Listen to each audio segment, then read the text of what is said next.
Hello, everybody. A little update on what I've been working on. We have a synthetic stock soon to be available for the Rough Rider. Uh, this has kind of been a pain to make. It's been requested and worked on it. I tried a collaboration with another designer. I had his design. I was going to sell it. He wanted a little bit too much, and honestly, it wasn't really working. It was significantly smaller. Let me just put it that way. It was about 9 inches, and it was about half the size.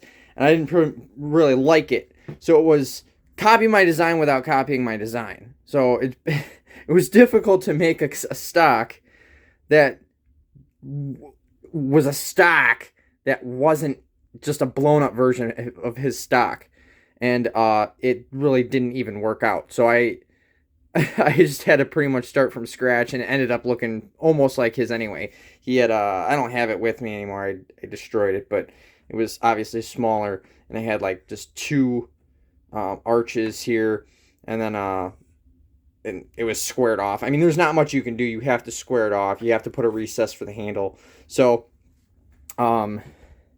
yeah, unfortunately, that's where we're going. But I did this a lot larger. It's pretty much the same size as the normal Rough Rider stock. I guess that I make. Here's an unfinished one. I think this might actually be one that got messed up. Anyway, either way, yeah. So you could see the size comparison, at least. So we got that going on. Not sure what pricing or availability is going to be like. It actually takes quite a while to print these up. We're talking a day per side. So that's 2 days of printing for one stock. And obviously I cannot, it can't be too expensive, otherwise nobody's going to buy it. And I wouldn't buy it either because it's not worth it. So I got to get the pricing right. We got to figure out some other things. I did do a prototype of this that was much wider. It was actually the original width of both of the other stock, which is 3/4 of an inch and 3/4 inches, an inch and a half. Well, this one is quite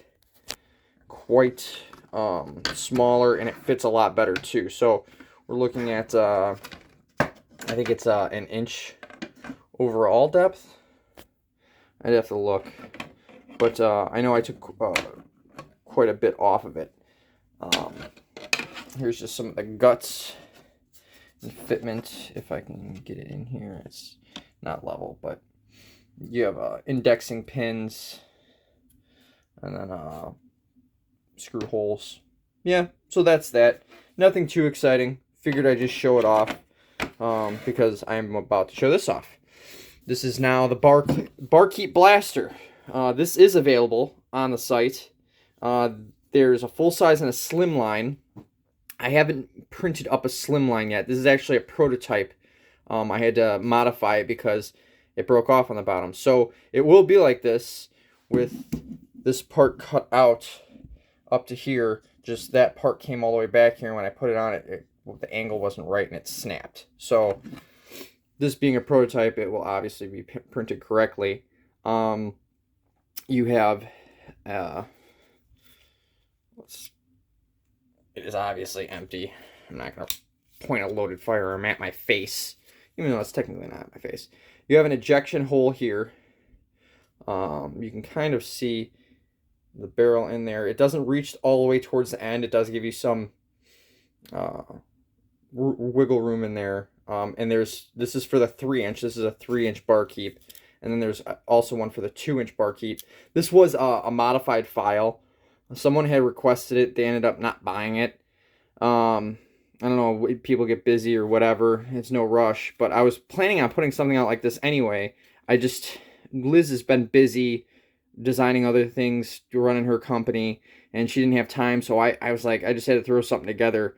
So I ended up taking the design that was the man, and I can't say his name, I can't say it. Anyway, he designed the AR-15 buffer tube adapter for the hand grip, and then this was also part of his space gat for the Heritage kit. Well, obviously I just put the front end in here and made it all one.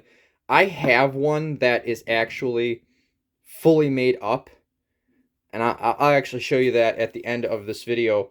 When I printed it, I had problems. So just sliding the tabs in, it wasn't printing right. It wasn't sliding in correctly. They were kind of triangular tabs. It was goofy. It wasn't like I was normally used to. So I ended up having to JB weld it. I never finished that project. So I molded it all as one in the file. Cut back some things on the slimline. This comes up quite a bit farther and does not shield from the gases, but this one will shield from the gases fairly well. I don't know how much it'll come out the bottom.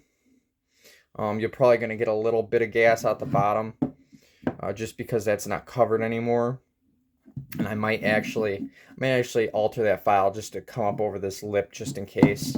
But you get gas vents up the side. Yeah, full-size picks on the normal blaster. On the slimline, these are actually put down quite a bit. I'm going to have to print up a test of that just to make sure that accessories clamp onto it. I built in iron sights, so you have something. Yeah, it's pretty cool. I rounded some things off. I made it a little bit more gaddy. Yeah, other than that, these are the two things that have been worked on lately. I'm trying to get off of the Heritage, as much as the Heritage is great and it makes, you know, great accessories, or you can make great accessories for it. I'm trying to branch out into some other things. I may put up a video later on my CP22, the DLL44 knockoff. I had somebody inquire about it, just wondering what I was doing and how it was going to work out. So I may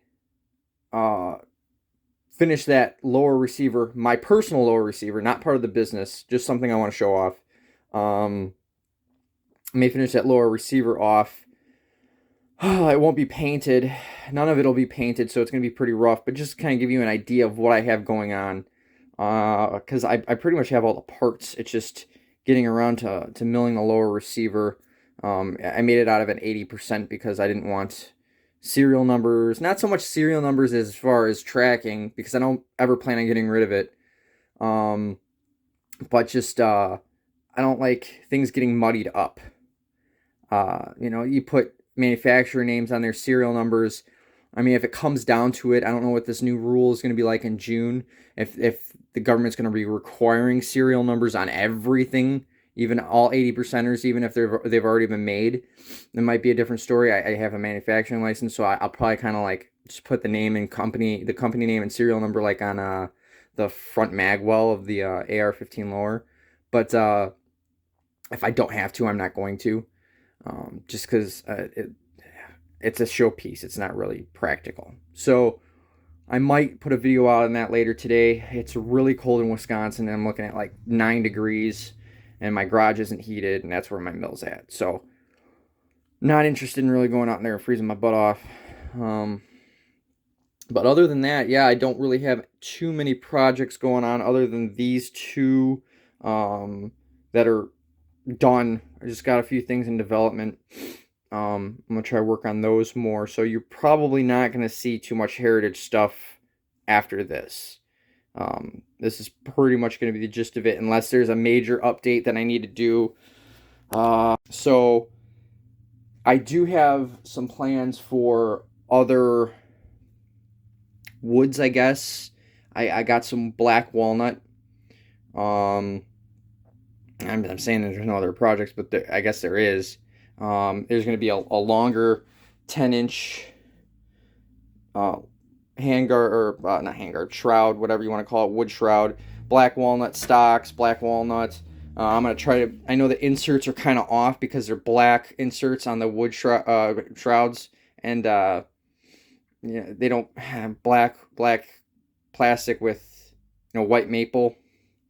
I'm going to try to do more of a coffee or a black walnut insert for those. Obviously, they're going to be more expensive because walnut's more expensive. I might have something out by tomorrow. I'm expecting my shipment of wood to come in today. So, Yep, that's pretty much the gist of it. I hope you enjoyed this short little update, and I'll see you next time. I'm back. Here is that space cat I was talking about. I had to, like I said, I had to JB weld and sand it, and I might end up reprinting this whole damn thing. Just I got better printers now, so it's like merging. It's friggin' 16 or 17 inches long. Well, it's got to be longer than that. It's got to be like near 20 inches long. I don't have a tape measure near me, but make more all these one piece as much as possible. Just or redoing the tabs, or maybe the print settings were just wrong. I made this probably like a year and a half ago. So here you can see where I got this from, what I modified. You know, I took out this ejector rod because the Barkeep doesn't have it. Filled this hole up. So yeah, that's the space cat.